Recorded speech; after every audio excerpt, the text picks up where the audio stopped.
Que le soleil de justice du Seigneur se lève dans nos cœurs et que nous disposons tous nos cœurs à écouter la parole de Dieu. Éternel Dieu Tout-Puissant, Père, je veux bénir ton Saint-Nom encore.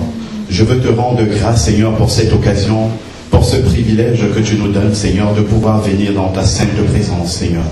De pouvoir venir à tes pieds, Seigneur, pour manger, Seigneur, de cette nourriture que tu as préparée pour nous ce matin, Seigneur. Pour nous abreuver à la source d'eau vive qui coule de ton sein, Seigneur, jusqu'à l'éternité. Seigneur, que cette parole-là, Seigneur, puisse nous faire du bien, puisse rentrer en profondeur et puisse produire la vie en nous, Seigneur Jésus. Parce que nous avons besoin de vivre une vie de résurrection, Seigneur. Nous avons besoin, Seigneur, de vivre selon ta parole, de vivre selon tes commandements, de marquer le monde, Seigneur, par notre transformation, la transformation que ta parole a fait en nous. Oui, Seigneur, dispose les cœurs de tes enfants. Sanctifie cette parole, Seigneur, au nom de Jésus. Amen. Amen. Amen. Nous avons l'habitude de venir dans la présence du Seigneur pour être bénis. Amen. Amen. Souvent, c'est ce que nous pensons. Quand nous venons dans la présence du Seigneur, nous pensons d'abord à ça. Est-ce que le Seigneur va me bénir aujourd'hui? Seulement, nous ne devons pas venir de cette manière dans la présence du Seigneur. Nous venons d'abord pour bénir le Seigneur. Amen. Voilà pourquoi on commence dans un culte par l'adoration. Parce que l'adoration c'est pour Dieu et la parole c'est pour nous.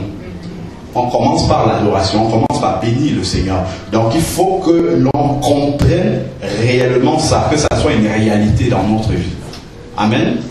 Vous voyez les petits enfants, je prends l'exemple de notre fille. Quand elle arrive quelque part et qu'elle ne connaît pas les gens, elle est réticente, elle fuit les personnes. Mais dès que vous lui montrez un bonbon, un petit gâteau, tout de suite elle devient votre amie. Malheureusement, c'est comme ça que beaucoup de chrétiens sont. On a toujours besoin des promesses du Seigneur pour nous livrer au Seigneur. Or, ça ne devrait pas être comme ça. Nous avons déjà été bénis de toutes sortes de bénédictions spirituelles en Christ. Maintenant, nous devons venir pour nous offrir en récompense au Seigneur. Amen. Ça, nous devons bien le comprendre. Et Paul nous dit dans l'épître aux Éphésiens, au chapitre 4, verset 14, que nous ne devons plus être des enfants. Nous devons être des hommes faits, des hommes solides dans la parole. Nous ne devons plus courir après le Seigneur derrière les bénédictions. C'est pas cela que l'on vient chercher dans la présence de Dieu. On vient pour que le Seigneur nous transforme. C'est ça qui est le plus important. La bénédiction spirituelle, c'est ça. C'est cette transformation-là. Et puis, lorsqu'on est transformé spirituellement, les bénédictions matérielles suivent. C'est pas ça qui est le plus important. C'est pour ça qu'il dit, dans Matthieu 6,33, recherchez premièrement le royaume des cieux et sa justice. Et toutes choses vous seront données en plus. C'est-à-dire le déguis, c'est ça que le frère Abel disait, vous seront données en plus. Les bénédictions matérielles, c'est juste en plus, mais c'est pas ça qui est l'essentiel. Amen. Donc, nous devons réellement le comprendre. Ce que nous devons savoir aussi, c'est que le culte, c'est pas pendant le culte qu'on prépare le culte. Vous comprenez ça? Amen. Le culte se prépare à la maison. Amen. Quand on vient, on est déjà préparé et on commence, on démarre, on continue. Si vous venez préparer votre culte ici, vous serez toujours déçus. Parce que les chrétiens viennent pour être bénis, on compte sur le pasteur, on compte sur le conducteur de louange, on compte sur le prédicateur, et ainsi de suite. Et quand le prédicateur ne dit pas ce que vous entendez, vous attendez, quand le pasteur ne dit pas ce que vous voulez entendre, quand le conducteur de louange ne met pas les chants que vous avez souhaités, vous êtes déçus, vous partez déçus. Amen. Mais pourtant, si vous étiez préparé avant, attendez, regardez, quand vous prenez de l'eau chaude, de l'eau bouillante, d'accord, vous mettez de l'eau bouillante dans une bassine. Si vous rajoutez de l'eau froide dans la bassine, qu'est-ce qui se passe? Ça se refroidit. Amen. Par contre, si vous rajoutez de l'eau chaude, qu'est-ce qui se passe? Ça continue à chauffer. C'est comme ça. Si vous êtes préparé, si la sœur est préparée, je suis préparé, en fait, elle me donne de l'eau chaude, je lui donne de l'eau chaude, et on ne va pas tous mettre en vie dans la présence de Dieu. Mais s'il n'y a que quelques-uns qui sont préparés, ils repartent plus froids que lorsqu'ils sont là.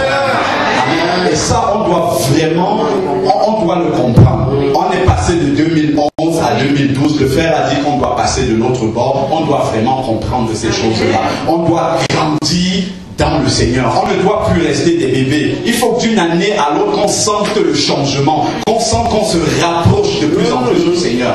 Parce que ce n'est pas la parole qui nous manque. On a reçu tout ce qu'il faut recevoir pour vraiment être des chrétiens faits. Mais on continue à se comporter comme des bébés. Il faut comprendre que ça doit changer. Oh, Dieu, tu es bon. Nous ouvrons la parole de Dieu dans 1 Thessaloniciens 1,9. Mon frère, si tu peux afficher 1 Thessaloniciens 1,9.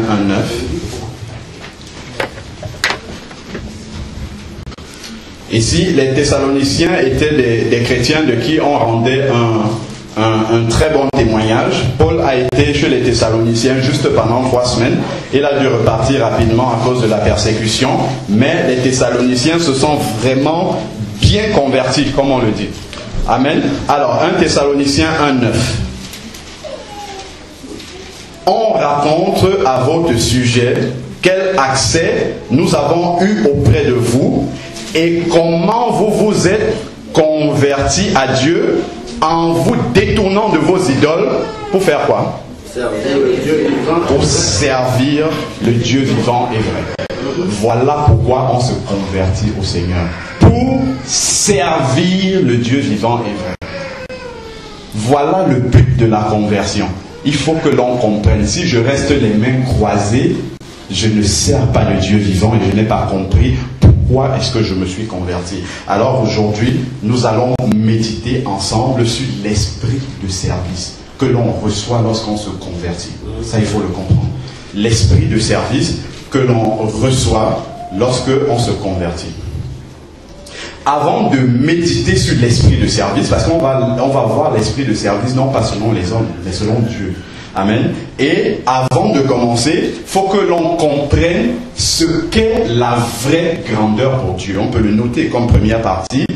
La vraie grandeur selon Dieu. C'est important de le comprendre pour entrer dans l'esprit de service. Et pour cela, nous allons lire la parole de Dieu dans Luc 22. Luc 22, verset 24 au verset 27.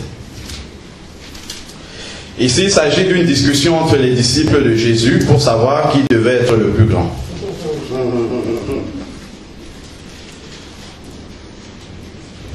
Luc 22, verset 24 à 27.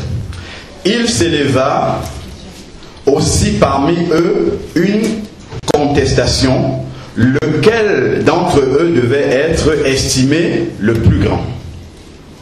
Jésus leur dit: les rois des nations les dominent, c'est-à-dire les rois des nations dominent ces nations, et ceux qui ont autorité sur elles se font appeler bienfaiteurs. Ils se font appeler bienfaiteurs. Verset 26, il n'en est pas de même pour vous. Mais que le plus grand parmi vous soit comme le plus jeune, le plus petit, et celui qui gouverne comme celui qui sert. Car le plus grand, le plus grand. Quel est le plus grand? Voilà. Car qui est le plus grand? Celui qui est assis à table ou celui qui sert? N'est-ce pas celui qui est assis à table? C'est le raisonnement du monde. Et Jésus dit: et moi, cependant, je suis au milieu de vous, celui qui sert. Revenons sur le verset. Les rois des nations, ça c'est ce qui frappe à l'œil. La grandeur, la souveraineté des rois des nations. Voilà, quand quelqu'un porte un titre honorable dans la société, un titre grand, on considère qu'il est grand. les hommes considèrent qu'il est grand. Mais ici, Jésus nous dit, il n'en est pas de même pour vous. Il met la dissociation, la différence. Il fait la différence entre l'esprit du monde et l'esprit de Dieu. Il n'en est pas de même pour vous. Mais que le plus grand parmi vous soit comme le plus jeune. C'est-à-dire que celui qui veut être grand parmi nous, il doit servir comme le plus petit. Il doit être vu par les hommes comme le plus petit. C'est lui qui est réellement grand aux yeux de Dieu. Ça, on doit bien le comprendre de ça. Parce que l'esprit du monde phagocyte tellement l'Église que même l'Église voit comme le monde. La vraie grandeur selon Dieu n'est pas déterminée par la position sociale qu'on a. Dans la société, vous êtes directeur, dans l'Église, c'est pas la même chose. Ça, c'est pour les gens du monde. C'est pas selon le rang social. Il parle ici des rois qui gouvernent les nations. C'est pas ça qui fait la grandeur, selon Dieu. Alors, malheureusement, dans beaucoup de milieux chrétiens, les gens qui occupent des grands postes dans la société, quand ils arrivent dans l'Église, on fait quasiment les coupettes de la même manière que dans le monde. On les fait asseoir dans des places les plus honorables avec des sièges différents de ceux des chrétiens. Pourtant, Jésus dit, il n'en est pas de même pour vous. Quand il rentre dans l'église, il est un chrétien comme vous et moi. C'est une âme devant le Seigneur et c'est tout. Ça, c'est ce que l'on doit comprendre parce que même souvent, des conducteurs spirituels sont frustrés par cela, sont impressionnés par les titres du monde. Et devant ces personnes-là dans l'église, on est complètement paniqué. Et ça, on doit faire attention à ne pas se laisser infester par cet esprit du monde-là. Le vrai serviteur de Dieu, celui qui sert vraiment selon le Seigneur, s'il arrive dans une assemblée, il va se dissimuler dans l'assemblée. C'est là qu'on voit la vraie grandeur selon Dieu. À moins qu'il ne soit invité et qu'on le fasse asseoir devant, parce que potentiellement on peut lui demander d'intervenir, ce n'est que dans ce cas-là qu'il va venir se mettre devant. C'est comme ça que vous observez si vraiment quelqu'un est connecté à Dieu, s'il a l'esprit de Dieu. C'est comme ça qu'on le remarque. Amen. Alors, vous voyez, même nos frères qui sont assis, les diacres et les diaconesses, il y a quelque chose qu'il faut comprendre sur la position qu'ils ont là dans l'église. Ce n'est pas parce qu'ils sont supérieurs à vous et à moi, et ils doivent le comprendre, qu'ils sont là. Ils ne sont là que parce qu'on peut avoir besoin d'eux ici, c'est tout. Ça ne doit pas être une position de supériorité par rapport au peuple de Dieu. Et les frères doivent le comprendre. C'est très très important de comprendre ces choses-là. Parce que le diable est toujours derrière nous pour faire monter l'orgueil.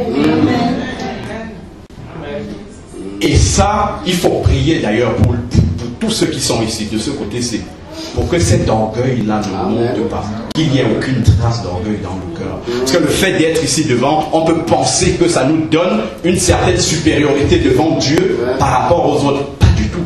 Pas du tout. Le Seigneur dit que celui qui veut être le plus, qu'il soit le plus petit. Qu'il soit le plus petit. Et pour ça, on a besoin de prier parce que les circonstances font que nous soyons presque mis d'un autre côté, c'est-à-dire que dans une position qui peut nous laisser croire qu'on est supérieur à vous. Donc on a besoin de prier pour ça. Amen. Ça, il faut vraiment le comprendre également. Amen. Alors, et ce n'est que pour ne pas perturber le culte que nous sommes ici devant. Alors, et la grandeur selon Dieu n'est pas selon la fonction que l'on occupe, que ce soit dans le monde ou dans l'église. Ce n'est pas cela qui détermine ni un poste de direction que l'on peut occuper, ça n'a rien à voir, ni même le pouvoir qu'on peut exercer sur les hommes. ni même les diplômes. Tout ça, Dieu, ça n'a rien à voir avec ce que Dieu prend en considération. Ni la réputation que l'on peut avoir, ni même les compétences que l'on peut avoir. Le fait de bien prêcher, de bien parler devant les hommes, ça ne fait pas que nous soyons grands devant Dieu. Pas du tout. Le fait de chanter avec une belle voix, ça ne fait pas de nous des personnes privilégiées devant Dieu. Ça, il faut bien comprendre ces choses. Il ne faut pas qu'on soit impressionné par ce que les yeux voient. Les sens trompent. Il faut faire très attention. Les sens nous trompent. Les sens nous révèlent une réalité qui n'est pas la réalité de Dieu. Ça, on doit le comprendre. Amen. Amen. Alors, nous lisons dans Matthieu 10, du verset 42 au... Marc, autant pour moi, Marc 10, verset 42 au verset 45.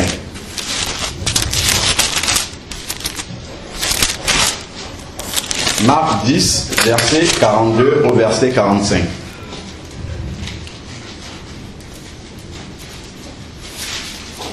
C'est un peu dans le même sens. Jésus les appela et leur dit: vous savez que ce qu'on regarde comme les chefs des nations les tyrannisent et que les grands abusent de leur pouvoir sur elles. Il n'en est pas de même. Il continue toujours à mettre en opposition l'esprit du monde et l'esprit de Christ, l'esprit de l'Église. Il n'en est pas de même parmi vous. Mais quiconque veut être grand parmi vous sera votre serviteur. Amen. Et serviteur, ce n'est pas celui qui vient se mettre ici devant. Attention. Parce que venir se mettre ici devant, ça donne des honneurs. C'est pas ça, être serviteur. On verra plus tard ce que ça signifie réellement. Ce que le Seigneur entend par être réellement serviteur des autres. Et quiconque, verset 44, et quiconque veut être le premier parmi vous sera esclave de tous. Car le Fils de l'homme est venu non pour être servi, mais pour vous servir et donner sa vie en rançon pour beaucoup. Amen. Retenons bien ce que c'est la vraie grandeur aux yeux de Dieu. Donc, être grand pour le Seigneur, ce n'est pas être servi par les autres. C'est pas ça, être grand devant le Seigneur. Ce n'est pas être servi par les autres. Ce n'est pas se servir des autres. Amen. Amen. Donc, être grand selon le Seigneur, je reprends doucement pour qu'on comprenne bien. Ce n'est pas être servi par les autres, ce n'est pas se servir des autres, mais c'est servir les autres. C'est ça, être grand. Servir les autres. Parce que vous avez souvent certains conducteurs, certains hommes de Dieu qui aiment bien quand ça gravite autour d'eux. Dès qu'ils viennent là, il faut qu'on porte leur Bible, il faut... Et les chrétiens sont impressionnés par ça. On voit, il y a un staff autour, il y a un qui pose la Bible, l'autre pose le micro, et ainsi de suite. Et puis l'homme de Dieu sort de là comme si c'était un show. Comme si c'était un show. Et on est impressionné par ça. On dit, oh là, là ça doit vraiment être l'homme de Dieu devant qui on doit se mettre à genoux. Parce que les chrétiens ne sont pas fondés sur la parole. Si vous êtes fondés sur la parole, vous aurez le discernement. Si vous voyez un homme de Dieu qui aime ces choses-là, il faut prier pour lui parce qu'il n'a pas compris. Il n'a pas compris. Il révèle qu'il est petit dans le royaume des cieux. C'est ce qu'il révèle. Mais devant les hommes, il est grand. Il apparaît grand. Mais il révèle pas. Quel que soit le message qu'il vous prêche, quelqu'un qui agit comme ça, vous comprenez qu'il est tout petit dans le royaume des cieux. Et il faut prier pour lui. Amen. Voilà. Et ce qu'il faut savoir, c'est que ce n'est pas parce que la majorité des gens sont impressionnés par ça, mais ce n'est pas ce que la majorité compte qui importe. C'est ce que la parole de Dieu dit, ce qu'on vient de voir là. C'est ce que même je lisais une pensée, j'écoutais une pensée qui disait que seuls les poissons vivants peuvent nager à contre-courant. Si vous êtes vivant en Christ, alors vous pouvez nager dans le sens contraire des vagues. C'est-à-dire que si toute l'église va comme ça, vous nagez dans l'autre sens. Mais il faut être vivant en Christ. Il faut être régénéré par l'Esprit de Dieu pour arriver à raisonner et à aller dans le sens que vous lisez dans la parole de Dieu. Parce que tant que le bateau est dans l'eau, il n'y a pas de problème. Mais si l'eau est dans le bateau, là il y a un problème. Ça coule comme en Italie, naufrage. C'est-à-dire que l'église est dans le monde pour apporter la lumière. C'est une très bonne chose. Il faut que l'église soit dans le monde. Mais si le monde est dans l'église, là il y a catastrophe. Et l'esprit du monde est dans l'église. C'est ce que nous sommes en train de constater. Il faut faire très attention à ça. Il ne faut pas se laisser aller à considérer que parce que beaucoup font comme ça, c'est comme ça que nous devons faire. Non, il faut dire non à ça. Il faut ramener l'Esprit de Dieu. Et pour rallumer la flamme de l'évangile dans l'église, c'est de ramener cette vérité fondamentale de la parole de Dieu. C'est de revenir à la parole. Amen. Vous voyez, quand on va souvent à Chambéry, Samuel Adzafosian, vous avez dû voir ce que le Seigneur opère dans leur ministère, des grandes guérisons. On a dû voir les paralytiques qui marchent. Une fois ils étaient au Bénin, il y a près de 8 aveugles qui ont retrouvé la vue, parmi lesquels 4 ou 5 aveugles de naissance. Mais quand on arrive là-bas, c'est lui qui porte nos valises. Il a 75 ans. C'est là qu'on voit véritablement le serviteur de Dieu. C'est lui qui, des fois, il nous sert. C'est lui qui fait à manger, des fois. Vous pouvez vous imaginer ça? Pour certains serviteurs, si Dieu vous utilise comme ça, les pieds ne touchent plus le sol. Vous ne pouvez même plus lui parler. Pour l'avoir au téléphone, vous devez passer par 4-5 secrétaires. Vous prenez leur livre, vous appelez, vous les aurez directement au téléphone. C'est là qu'on comprend réellement, il faut faire la différence entre ce que vous voyez et ce qui est écrit dans la parole de Dieu. Ça, c'est très très important. Amen. Lorsque le Seigneur juge les nations, Matthieu 25, les nations boucs et nations brebis. Matthieu 25, du verset 33 au verset 40, je ne vais pas le lire. On sait tous ce que le Seigneur fait. Il sépare les boucs des brebis. Et qu'est-ce qu'il dit? Il dit aux brebis, quand j'avais soif, vous m'avez donné à boire, et ainsi de suite. Qui est récompensé là? C'est ceux qui ont servi. Amen. Mais pas ceux qui ont été servis, c'est ceux qui ont servi. C'est pour ça qu'ils héritent du royaume des cieux. Et qu'est-ce que Jésus dit? C'est très important. Si vous avez donné à boire à qui? Au plus grand? Au plus petit. Donc si vous vous êtes abaissé pour servir le plus petit, parce que s'il est déjà tout petit et que vous l'avez servi, ça veut dire que vous êtes descendu plus bas que lui. C'est pour ça, c'est cet esprit-là que Jésus récompense dans Matthieu 25. On n'a pas le temps de lire. Même quand on voit les dons spirituels que le Seigneur accorde à son Église, c'est dans 1 Corinthiens 12. Le Seigneur dit, 1 Corinthiens 12, 7, ça aussi on ne va pas lire, il accorde les dons spirituels pour l'utilité commune. C'est pour que ça serve aux autres, pas à nous-mêmes. Amen. Plus le Seigneur nous remplit de dons spirituels, on ne doit pas devenir supérieur aux autres, mais on doit être serviteur des autres. En fait, ça nous abaisse. Quand le Seigneur nous remplit de dons spirituels, au lieu que ça nous élève, le vrai serviteur qui est connecté à Dieu, ça l'abaisse plutôt. Ça l'abaisse plutôt. Parce que plus vous avez des dons, plus vous devez aller chercher à aider ceux qui sont le plus bas possible. Parce que vous avez reçu de Dieu pour servir, pour arriver à servir ceux-là qui ont touché le bas du sol. Amen. Donc ça nous rabaisse. Selon les yeux des hommes. Mais devant Dieu, si on le fait avec fidélité, nous sommes grands, nous sommes élevés devant Dieu. Mais ça ne se voit pas au milieu des hommes. C'est ce qu'on doit accepter. On doit accepter que ça ne se voit pas, au milieu des hommes, mais que Dieu seul le sache. Amen. Donc c'est 1 Corinthiens 12, 7. Alors, c'est le service des autres qui nous fait nous oublier nous-mêmes. De sortir de notre égoïsme pour servir les autres. C'est lorsque on sert les autres que notre égoïsme diminue et finit par disparaître. Et ça, c'est très important. Et il y a un chrétien qui a eu une vision. C'était une vision de l'enfer. Ça existe, des visions de l'enfer. Alors, en enfer, il voit un grand plat de riz. Il a mangé en enfer. Il y avait un grand plat de riz comme ça au milieu. Et il y avait plein de personnes qui gravitaient autour et qui essayaient de manger dans ce plat de riz. Tout le monde essayait de manger. Par contre, pour se servir dans le plat de riz, ils avaient des fourchettes. Mais les fourchettes avaient 2 mètres. Ben, je pense qu'il n'y a personne qui a 2 mètres ici, même pas frère Ronald. les fourchettes avaient 2 mètres. Donc chacun essayait de prendre dans l'assiette. Tu ne pouvais pas aller plus près que 2 mètres. Tu devais te servir avec ta fourchette. Et ils essayaient tous de... Mais ça ne marche pas. Tu ne peux pas te servir avec une fourchette de 2 mètres. Et il était interpellé, il dit au Seigneur, mais qu'est-ce que ça veut dire ça? Et tout de suite après, le Seigneur lui donne une vision du ciel maintenant.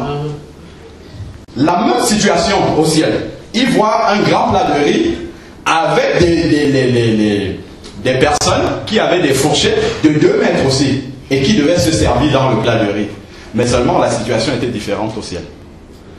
Ceux qui étaient au ciel, ils prenaient avec leur fourchette de 2 mètres et ils servaient leur voisin. Et le voisin servait et tout le monde était servi. Je ne sais pas si vous avez compris ce qui se passe.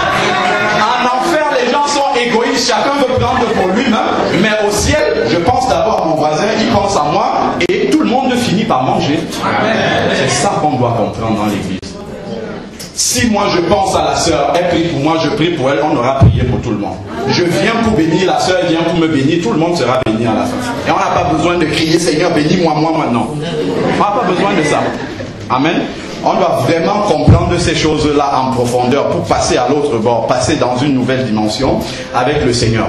Alors maintenant, on a compris c'est quoi la grandeur selon Dieu. On va passer à la deuxième partie, le service qui plaît à Dieu. Parce qu'on doit servir le Seigneur, mais pas de n'importe quelle manière. Ce n'est pas n'importe quel service qui peut réellement plaire à Dieu. Alors, pour servir le Seigneur d'une manière qui lui soit agréable, il y a plusieurs conditions qui doivent être remplies. Alors, la première condition pour servir réellement le Seigneur tel que ça réjouisse son cœur, il faudrait être rempli du Saint-Esprit pour le faire. Quel que soit ce que nous avons à faire pour le Seigneur, quelle que soit la plus petite tâche que nous avons à faire pour le Seigneur, il faut être rempli du Saint-Esprit pour le faire. Parce que lorsqu'on est rempli du Saint-Esprit, le Seigneur nous communique sa pensée pour que l'on fasse cette tâche-là, non pas comme nous on pense, non pas ce qui va satisfaire les hommes, mais tel que Dieu veut que nous le fassions. Et pour cela, la louange et l'adoration, c'est fait pour ça, pour que nous ayons les pensées de Dieu pour pouvoir travailler tel que son cœur le désire. Sinon, nous allons toujours faire les choses de manière humaine, avec l'esprit humain, avec l'attente des résultats humains, et ça va à l'échec. Parce que Dieu peut nous demander de passer d'abord à gauche pour arriver devant là-bas, mais nous voyons humainement que nous devons aller comme ça. Donc c'est pour ça qu'il faut toujours chercher la présence de Dieu, être rempli du Saint-Esprit pour servir le Seigneur. Et même lorsque je vais servir un frère, une sœur, je dois être rempli du Saint-Esprit parce que c'est toujours le travail de Dieu. Le travail de Dieu n'est pas qu'à l'église. Hein. Même en allant servir, aider une sœur pour faire quoi que ce soit, c'est toujours le service de Dieu que je suis en train de faire. Et pour cela, je dois être rempli du Saint-Esprit. Pour ne pas être une occasion de chute pour la sœur, il y a plein de choses qui peuvent arriver ou du frère. C'est pour ça qu'on doit être rempli du Saint-Esprit pour pouvoir faire ce travail-là. On va lire dans Acte 6, du verset 1 au verset 3.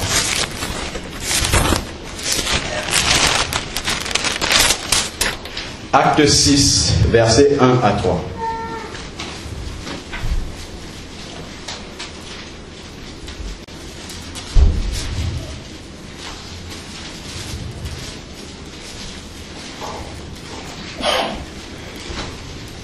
En ces jours-là, comme les disciples se multipliaient, les hellénistes murmuraient contre les Hébreux parce que leurs veuves étaient négligées dans le service quotidien. Les 12, c'est les 12 apôtres, convoquèrent alors la multitude des disciples et dirent: il ne convient pas que nous délaissions la parole de Dieu pour servir aux tables. C'est pourquoi, frères, choisissez parmi vous 7 hommes de qui l'on rende un bon témoignage, remplis du Saint-Esprit et de sagesse, et nous les chargerons de cet emploi. Remplis du Saint-Esprit pour servir aux tables. C'est contraire à ce qu'on voit aujourd'hui. Il faut être rempli du Saint-Esprit pour prêcher la parole de Dieu. Il faut être rempli du Saint-Esprit pour faire l'adoration. Mais rempli du Saint-Esprit pour servir au table, ça on n'accepte pas. On ne le comprend pas. On ne comprend pas que servir au table, ça aussi c'est le service de Dieu. Parce qu'on a l'esprit un peu étriqué, on voit l'esprit, on voit l'œuvre de Dieu simplement dans le cadre des 4 murs. Pourtant ça va bien plus loin que ça. Les apôtres ici, vous voyez, n'ont pas dit, en fait, ils n'ont pas rejeté ce travail-là. Ce n'est pas parce qu'ils n'avaient pas envie de servir aux tables. Attention. Ils aimaient bien servir aux tables, mais c'est parce qu'ils voulaient avoir plus de temps à consacrer à la parole de Dieu. Et ça se voit parce qu'ils demandent de hautes qualifications morales pour faire le service aux tables. Ça veut dire que c'était un travail très important pour eux. Très très important. Ils n'ont pas fui ce travail-là. Je ne sais pas si vous comprenez. C'était des apôtres qui servaient aux tables. Les apôtres de Dieu. C'est eux qui servaient aux tables. Ceux par qui tous les grands miracles, on voyait la dernière fois, on prend juste le mouchoir de quelqu'un, ça guérit les malades, de Paul, de Pierre. Et c'est eux qui servaient aux tables, humblement. Ils avaient compris réellement ce que le Seigneur voulait dire. Mais nous, on a du mal à comprendre cela. On veut les mêmes honneurs que dans le monde. Les mêmes honneurs que dans le monde. Il dit des gens qui ont un bon témoignage, plein d'esprit et de sagesse. Un bon témoignage. C'est facile d'avoir un bon témoignage dans l'église. On met combien de temps pour le culte? 3 ou 4 heures. C'est facile d'avoir un bon témoignage dans l'église. Le bon témoignage doit venir des gens qui vivent tout le temps avec vous. Il doit venir de la maison. Si moi on me demandait mon humble avis pour nommer les diacres, je demanderais à la femme d'abord, à la maison. Est-ce que réellement tu penses que ton mari peut assumer la fonction de diacre? Je ne m'arrêterai pas seulement dessus, parce que la réponse peut aussi être biaisée. Je demanderai au Seigneur. Mais c'est quelque chose qui m'aiderait quand même à comprendre, à savoir réellement si le Seigneur peut mettre sa main dessus. Je ne me laisserai pas impressionner par ce que je vois dans l'église. Ça, c'est très important de le comprendre, ça. C'est cela qui fera réellement que la flamme de l'évangile puisse être dans... Vous voyez, ces diacres-là qui servaient à l'église, ils servaient au tard. Vous voyez dans Acte 8, Philippe, un diacre, mais il faisait des miracles au point où Simon le magicien a non seulement abandonné sa magie, il s'est converti et il le suivait partout. Un diacre qui servait au tard. Parce que les critères de choix des apôtres n'étaient pas biaisés. Il y avait le vrai témoignage. Ce n'était pas simplement une reconnaissance sociale. C'était parce que c'était conduit par l'Esprit de Dieu. Et si on veut voir ces miracles-là les mêmes dans l'église, il faut faire les choses comme Dieu veut et non comme les hommes veulent. Amen. Si on n'a pas compris ça, on va dans le mur. On construit une organisation humaine et ça donne des résultats humains. Ça ne donne pas des résultats spirituels, c'est tout. Si on veut les résultats des apôtres, il faut des prédications apostoliques, il faut des gens qui sont appelés par Dieu. C'est vrai, c'est ce que la parole nous dit. Je ne peux pas dire autre chose. Amen. Amen. Moi, je rêve d'une église où les sœurs préparent à manger, elles posent et nos frères servent. Alléluia. Moi, je rêve de ça. Pourquoi je rêve de ça? Tiens, une fois à la maison, il y a la belle famille qui était là, la famille de Linda qui était à la maison. Il y avait des cousines, des sœurs, ainsi de suite. Et j'étais là, j'étais en train de servir, je mettais les assiettes, les couverts et ainsi de suite, je faisais la table avec elle. Et il y a un de ces tontons qui n'est pas converti et qui combat même. Il combat tout ce qui est la parole de Dieu. Et à un moment, il me voit servir, il me voit poser les assiettes et tout. Il me dit, mais Alain, avec toutes les jeunes filles qui sont là, c'est toi qui sers? Tu n'as pas vu toutes les jeunes filles? Mais tu es quand même l'homme de la maison, tu es le responsable de famille. Et je me tourne, je le regarde. Je lui dis, c'est parce que je suis le responsable de famille que je sers. C'est ça qui prouve que je suis le responsable. Amen. Si vous acceptez de diminuer comme ça devant les hommes, quand vous venez lui prêcher l'évangile, il va entendre. Parce qu'il est touché. Mes amis, si nos frères servent au tard et qu'un étranger arrive ici, c'est la plus belle des prédications que vous pouvez leur donner, sans parler. Ils seront tous, mais c'est quelle église ça où les hommes servent au tard? On n'a jamais vu ça. Vous n'avez pas besoin de leur dire venez dans notre église. Ils ont assisté à une prédication vivante. C'est pas qu'on a parlé, c'est qu'ils ont vu le matériel. Ils ont vu ça se matérialiser.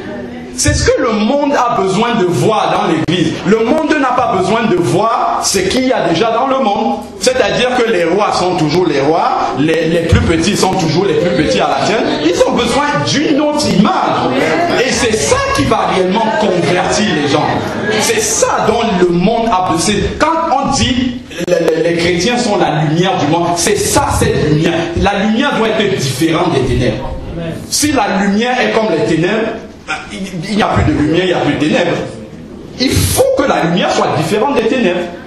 Il faut que l'esprit de l'église soit différent de l'esprit du monde. Et ça doit se vivre, ça doit se voir. C'est ce que le monde a besoin de voir. Les Grecs qui arrivaient, qui disaient à c'est André ou Philippe, nous voulons voir Jésus. C'est ça, les païens veulent voir Jésus manifester.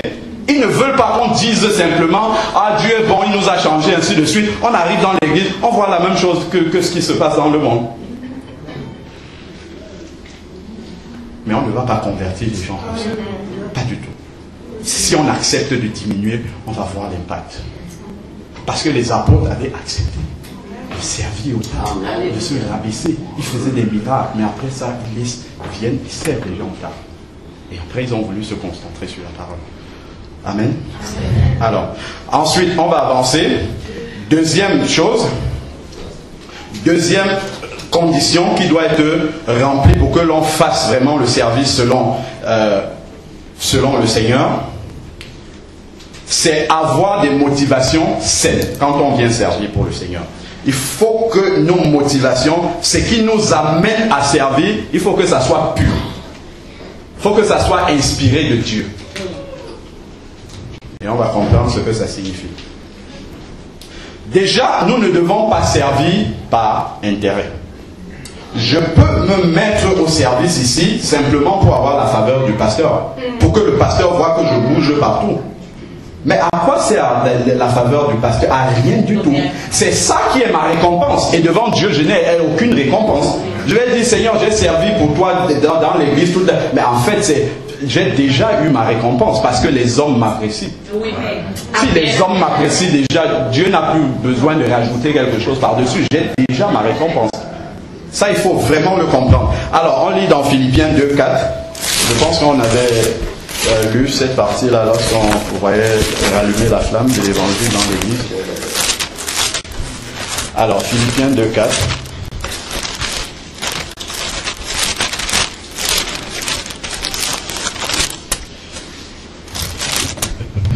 Alors, que chacun de vous, au lieu de considérer ses propres intérêts, considère ceux des autres. Donc ce n'est pas par intérêt qu'il faut servir les autres. Ce n'est pas se servir des autres, comme on a dit tout à l'heure. Donc nous devons aussi utiliser tous les dons que le Seigneur nous donne pour le mettre au service des autres.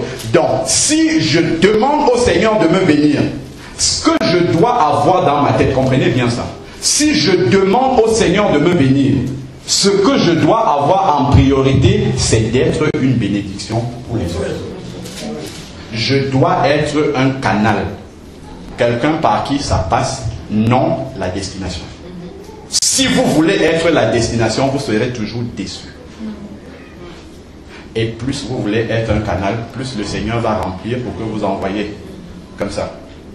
Mais si vous voulez être la destination finale et couper la racine sur laquelle vous êtes, ça ne marchera pas avec le Seigneur. Ça, c'est une clé de la vie spirituelle.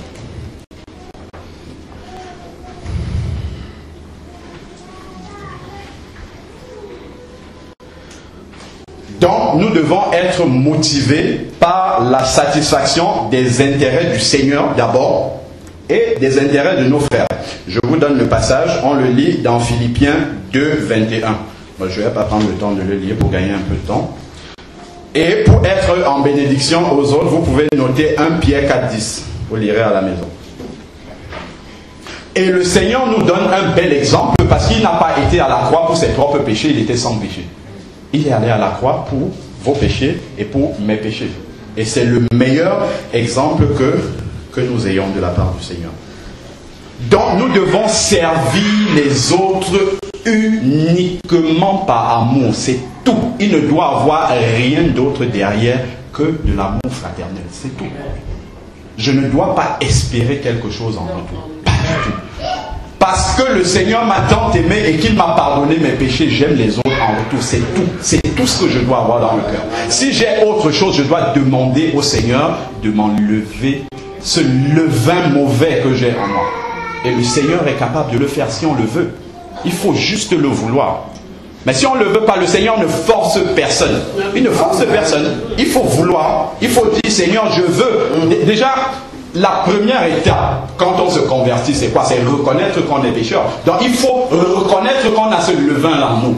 Humblement devant le Seigneur et demander au Seigneur d'enlever cette racine-là qui fait qu'on soit toujours intéressé par ce qu'il y a derrière. Que le Seigneur brise cela et que l'on ne donne aux autres que parce qu'on les aime. Et c'est tout. Je vous donne quelques passages sur l'amour, on en connaît plein. Jean 13, 34.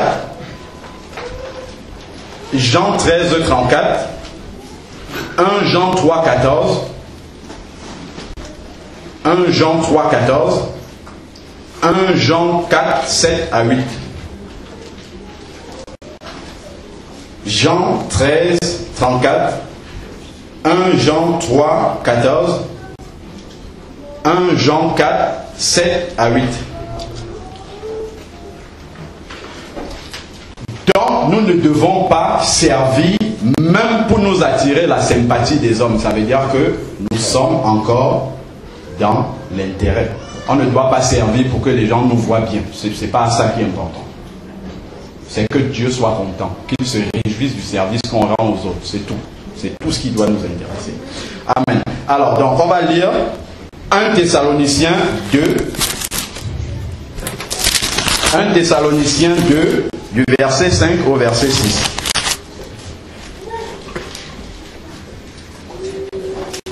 1 Thessaloniciens 2, du verset 5 au verset 6. Il nous dit, jamais en effet, vous le savez, nous n'avons usé de paroles flatteuses. Jamais nous n'avons eu de la cupidité pour mobile. Dieu m'est témoin. Verset 6. Nous n'avons pas cherché quoi? La gloire qui vient des hommes. Nous servons les hommes, mais nous ne cherchons pas la gloire qui vient des hommes. C'est-à-dire quoi? Même la reconnaissance des hommes, nous n'en avons pas besoin. Si nous servons selon Dieu, même si tous les hommes nous rejettent, c'est peu importe. Amen. Il y avait un violoniste, un étudiant qui apprenait à faire du violon, et il a préparé pendant longtemps, pendant près de 6 mois, 1 an, un concert qu'il devait donner. Il arrive le jour du concert, il donne le concert s'est passé, c'était excellent, il a eu une performance vraiment excellente, et toute la foule était en liasse, alors on applaudissait, et lui, il était là comme ça, il ne bougeait pas, il était comme tétanisé. Et après, il lève son regard, il regarde dans l'auditoire, et il voit son maître, celui qui lui apprenait le violon. C'est quand le maître s'est levé, il a levé la main, qu'il a exulté de joie. Donc ce n'est que l'approbation de Dieu qu'on doit chercher. C'est tout. Tout le reste peut. Si les hommes vous reconnaissent ça en vous, ça veut dire qu'ils sont remplis du Saint-Esprit. Gloire à Dieu. S'ils ne le reconnaissent pas, peu importe. Si vous avez l'approbation de Dieu, c'est ce qui compte et c'est ce qui va rester à la fin. Parce que tout ce qui est gloire des hommes, ça c'est du service qui passe, qui ne compte pas pour Dieu. À la fin, quand on sera au tribunal de Christ, il n'existe pas de récompense pour ça, parce qu'on les a obtenus sur la terre. Alors, ensuite, Colossiens 3, 23.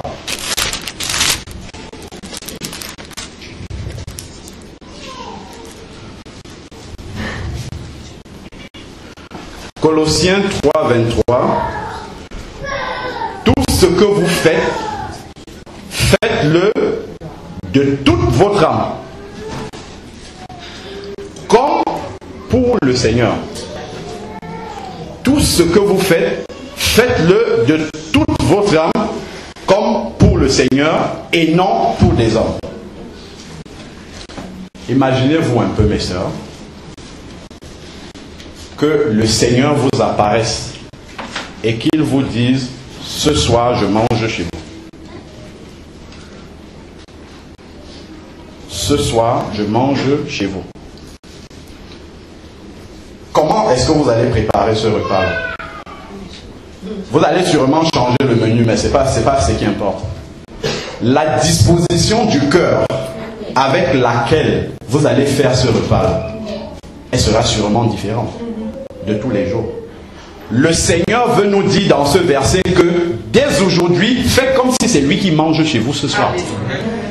Et tous les jours, pas que ce soir. Donc on peut transformer un service qu'on fait habituellement, parce que bon, la femme doit en tout cas faire à manger pour son mari, mais on peut le transformer en un acte d'adoration au Seigneur, parce que la disposition du cœur est différente. On ne le fait pas par obligation. On le fait d'abord pour plaire au Seigneur et ensuite à plaire à notre mari. Et là, ça devient des actes qui comptent pour le Seigneur. Mais si on le fait juste par obligation, bon allez, hop, je vais faire manger, prends ça, ça ne compte pas pour le Seigneur. On l'a fait. Malheureusement, c'est ça. C'est qu'on l'a quand même fait. C'est pas qu'on ne l'a pas fait. On l'a fait quand même, mais ça ne compte pas pour le Seigneur. Pourquoi pas mettre ce qu'il faut pour que ça compte pour le Seigneur? Je le disais encore vendredi. J'ai eu une petite lecture là, où l'homme de Dieu disait que l'espérance de vie, bon ça on le lit dans le Psaume 90 verset 10, l'espérance de vie est de 70 ans. Amen. Les enfants là qui ont moins de 10 ans, ça ne compte pas pour le Seigneur. À moins de 10 ans, l'enfant ne sait pas ce qu'il fait. Il faut enlever 10 ans. Il reste 60 ans. Ecclésiaste nous dit que nous passons un tiers de notre vie à dormir. Sur 24 heures, un homme normal dort 8 heures. Ça fait déjà un tiers. Un tiers de la vie à dormir. Sur les 60 ans qui restent. 60 divisé par 3, 20 ans qui restent. Le temps qu'on n'était pas converti, il faut l'enlever aussi. Ça dépend de chacun. Les jours maintenant où on ne fait pas la volonté de Dieu, donc si la femme prépare dans ces conditions-là, elle ne fait pas la volonté de Dieu, donc il faut enlever ces jours-là aussi. Qu'est-ce qui reste? Très peu. Donc, toutes les occasions qu'on a de servir Dieu, faites-le, faisons-le pour que ça compte pour Dieu. Il faut exploiter toutes les petites situations qui nous restent pour que ça soit à la gloire de Dieu. Parce qu'il ne nous reste pas grand-chose à vivre. Finalement, quand on enlève tout, il ne reste pas grand-chose. Donc, tout ce qu'on a entre les mains, il faut que ça soit un acte d'adoration qui compte à la fin pour le Seigneur. Amen. Donc, on peut noter aussi Galates 1:10, nous sommes serviteurs de Christ et non serviteurs des hommes. Donc, on doit servir les hommes dans l'intérêt de Christ.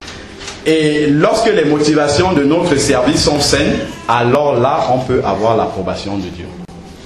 Alors là, vous pouvez dire à un paralytique, lève-toi et marche, et il va se lever, il va marcher, parce que l'approbation de Dieu est là.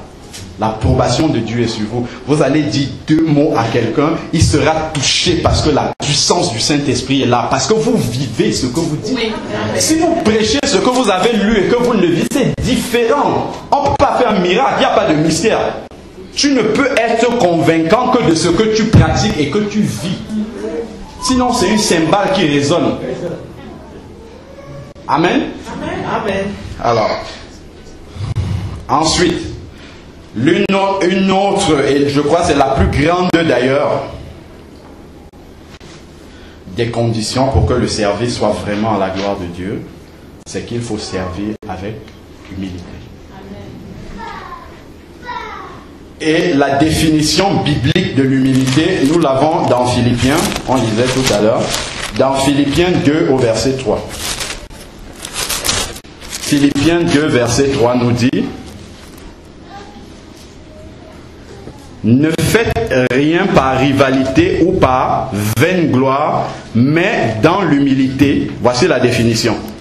Estimez les autres comme supérieurs à vous-même. C'est ça la définition de l'humilité et c'est l'opposé de l'orgueil. Estimez les autres comme supérieurs à vous. Vous êtes en train de servir les autres. Vous savez que selon Dieu, vous n'êtes pas inférieur à eux, mais il faut que vous considériez que vous êtes inférieur à eux. C'est ça la véritable humilité. Alors, Romains 12, verset 3. Pour la grâce qui m'a été donnée, je vous dis à chacun de n'avoir pas de lui-même une trop haute opinion, mais de revêtir des sentiments modestes, selon la mesure de foi que Dieu lui a donnée. Donc, Paul nous invite à avoir des sentiments modestes, de ne pas nous voir comme supérieurs. Ça veut dire que charnellement, humainement, on a tendance à se prendre comme supérieurs aux autres. Et il faut qu'en Christ, que cela meure, que ça diminue, qu'on se voit toujours comme plus petit que les autres sont plus grands que nous. C'est ça la véritable humilité.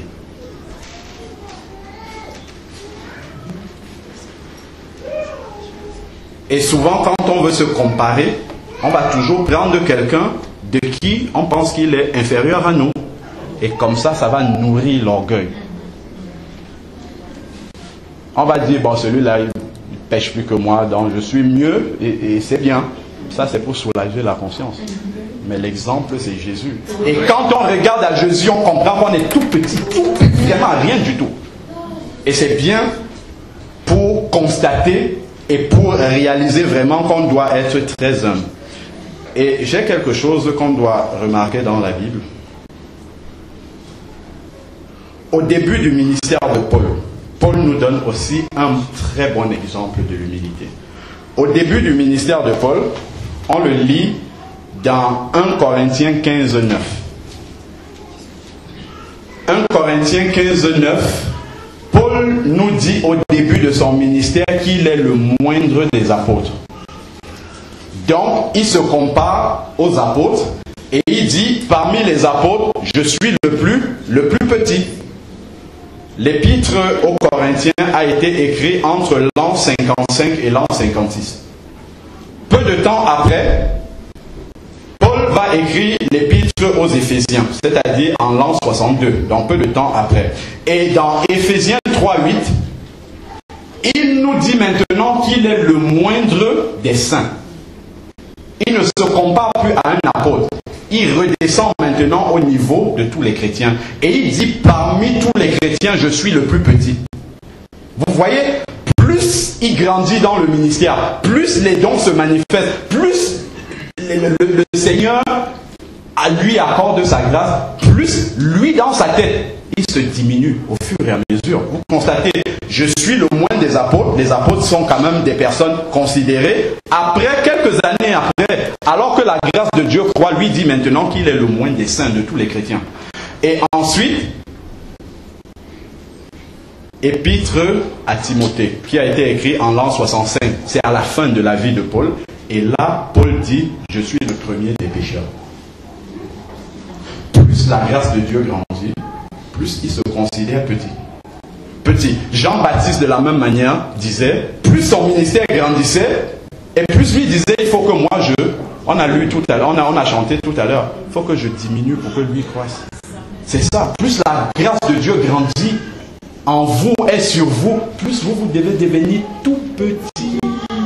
Parce que plus vous vous rapprochez du Seigneur, plus vous constatez que vous n'êtes rien et que c'est le Seigneur qui agit au travers de vous.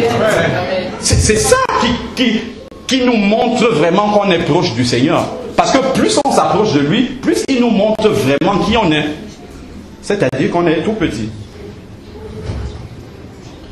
Mais dans l'église et dans le monde, en tout cas dans l'église, le monde c'est le monde. Dans l'église, on dirait que quand nous on lit la Bible, on a des versions complètement différentes. On dirait qu'on a d'autres Bibles, on lit autre chose dans la Bible. Parce que vu comment nous vivons, c'est comme si on avait une autre Bible qui dit autre chose. Mais pourtant, tous les modèles sont dans la Bible. Amen. Alors, on va prendre maintenant Jean 13, du verset 12 au verset 17. Ça, c'est très, très important. C'est Jésus lui-même qui montre l'exemple de l'humilité. Jean 13, verset 12 au verset 17.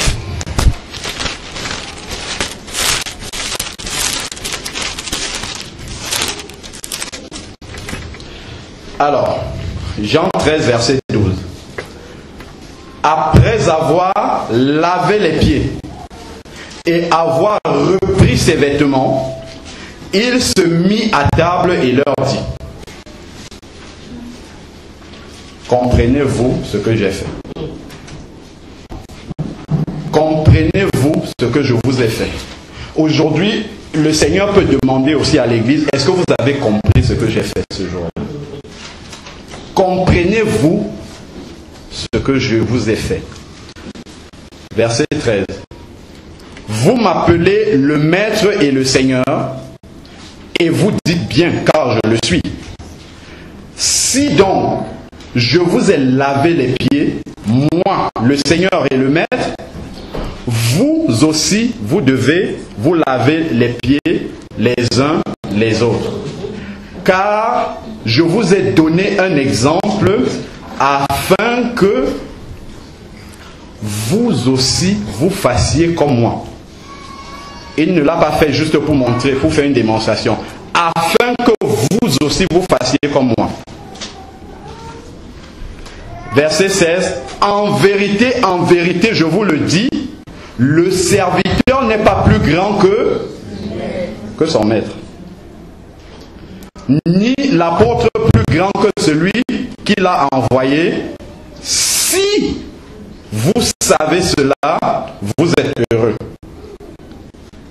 Mais il y a une condition, pourvu que vous le mettiez en pratique. C'est une chose de savoir, ça en est une autre de mettre en pratique. Mon frère, viens.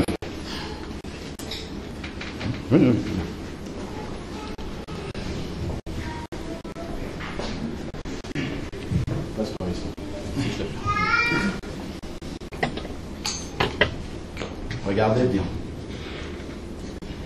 Il y a quelque chose de très symbolique et de très, très important dans le geste que Jésus a fait en lavant les pieds. Probablement, Jésus fait ça. En tout cas, il est forcément en bas. Non. Jésus lave les pieds de ses disciples. Amen.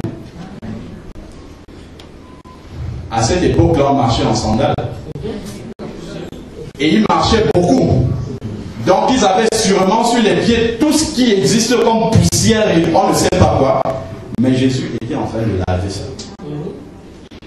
Je dois assister mon frère dans quelques difficultés les plus basses qu'il traverse. Je dois prendre ça avec moi. Voilà ce que Jésus montre. D'abord. Ensuite, lorsque je nettoie les pieds, regardez ma tête. Ma tête est comment? Elle est baissée. Je lave les pieds, la tête baissée, et lui il est au-dessus de moi. Qu'est-ce que ça veut dire? Je suis plus petit que lui. Je suis vraiment plus petit que lui. Et il fait ça d'ici. Il lave la tête baissée. Mon frère, regarde-moi. Il est en haut. Je le regarde de haut. Je me prends plus petit que lui. Regarde, parce qu'il est plus haut que moi. Vous voyez ça? C'est très important. Amen. Ça ne veut pas dire qu'on doit forcément laver les pieds pour faire une démonstration. Et il y a une explication spirituelle derrière. Ça veut dire que quand je suis en train de servir les autres, dans mon cœur, c'est comme ça que je dois me voir. Comme ça. Je regarde l'autre plus haut que moi quand je suis en train de le servir. C'est pour ça que c'est... Tout à l'heure, je disais...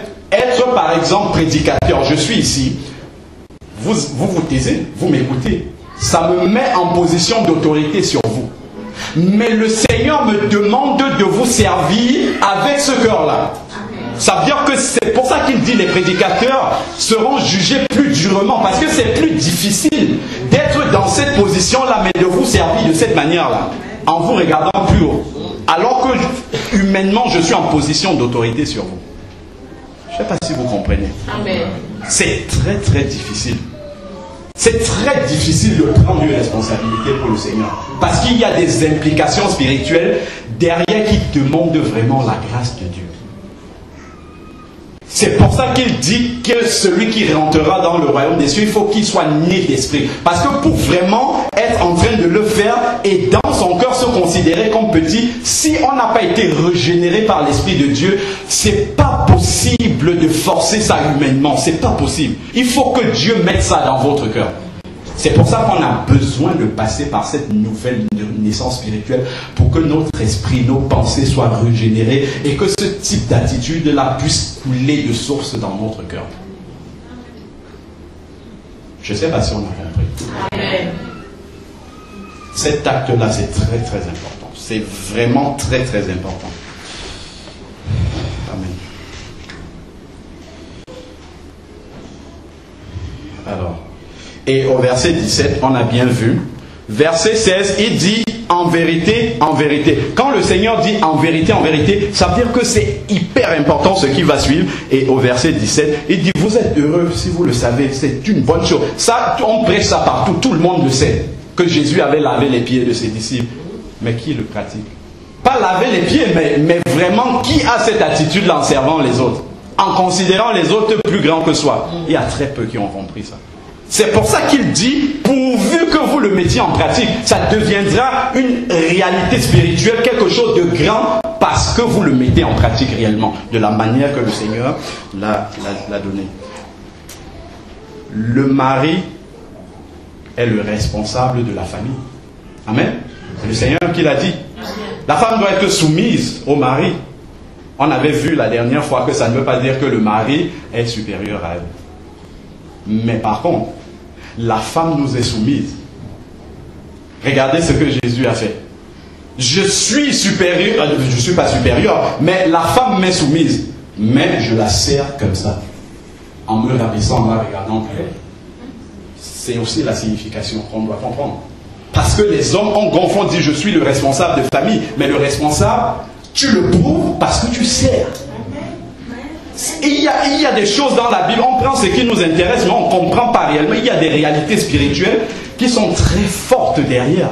C'est parce que je suis en train de servir ma femme en me rabaissant que je lui montre à elle que je suis vraiment grand, que j'ai compris, que l'Esprit de Dieu est sur moi. Mais généralement, elle va peut-être se prendre de supérieur. Elle va peut-être penser qu'elle a l'ascendance sur vous, mais il faut prier pour elle parce qu'elle n'a pas compris encore. Quand elle va rentrer dans les réalités de Dieu, elle va réaliser que si tu le fais vraiment rempli de l'esprit, c'est parce que tu as compris la parole de Dieu. C'est pas parce que tu te prends pour plus petit qu'elle. Non, c'est parce que tu es travaillé par l'Esprit de Dieu. Et quand votre femme aura compris ça, priez pour elle, vous allez vivre le ciel sur la terre. Parce que c'est ce que Dieu a toujours rêvé. Il n'y aura plus de je suis plus grand dans le groupe, je suis le plus petit. Ça ne va plus exister, ça va couler de source. Parce que chacun va prendre sa place. Et ça existe, hein. Ça existe des couples qui fonctionnent comme ça. C'est pas que de la théorie, ça existe. Amen. Alors, dernière partie, je vous donne juste les versets et puis on va partir. C'est de servir avec joie. Quand on a compris tout ce qu'on vient de dire là, cette disposition de l'esprit, maintenant je peux servir avec joie. Je peux vider des poubelles chez moi sans problème. Je fais les tâches les plus humbles, je peux laver les toilettes, je peux avec joie parce que j'ai compris. Le problème, c'est qu'on ne peut pas le mettre en pratique. Pourquoi? Parce que la chair refuse ça.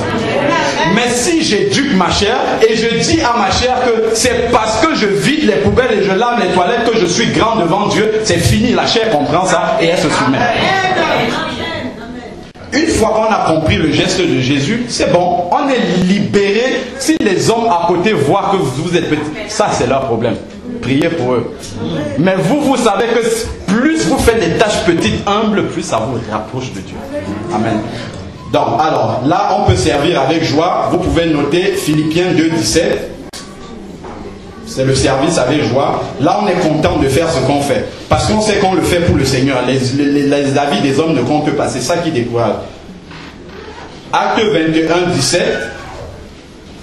Philippiens 1, 14.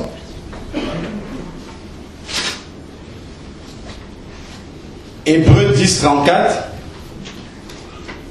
et Hébreux 13, 17. Philippiens 2, 17, Acte 21, 17 Philippiens 1,14.